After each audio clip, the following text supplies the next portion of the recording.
साधु सराहे साधुता, जाति जोखिता जान। रहीमन सांचे सूर को, बैरी करे बखान। हिंदी साहित्य के महान कवि अब्दुल रहीम खान खाना, जिन्हें रहीम कहा जाता है, अपने नैतिक और व्यवहारिक जीवन के दोहों के कारण आज भी प्रासंगिक है। रहीम के दोहों में जीवन दर्शन, नीति और मानवीय मूल्यों का अद्भुत समन्वय मिलता है। प्रस्तुत दोहे में रहीम ने साधु और वीर पुरुषों की वास्तविक पहचान को स्पष्ट किया है। रहीम कहते हैं कि साधु की असली पहचान उसकी साधुता, सादगी और भलमनसाहत से होती है, न कि उसकी जाति या कुल परिवार से।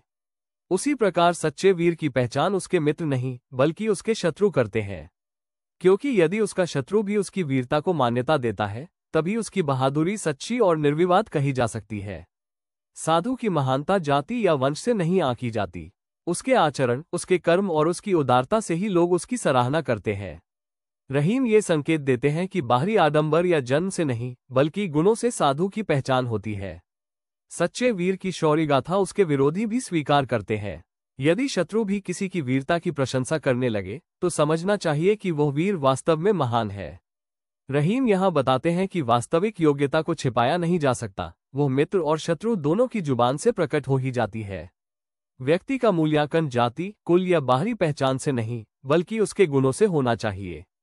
सच्चा बल, सच्ची प्रतिभा और सच्चा आचरण इतना प्रभावी होता है कि विरोधी भी उसे नकार नहीं पाते।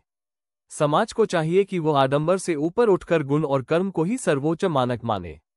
रहीम का ये दोहा आज के समाज के लिए भी अत्यंत उपयोगी है।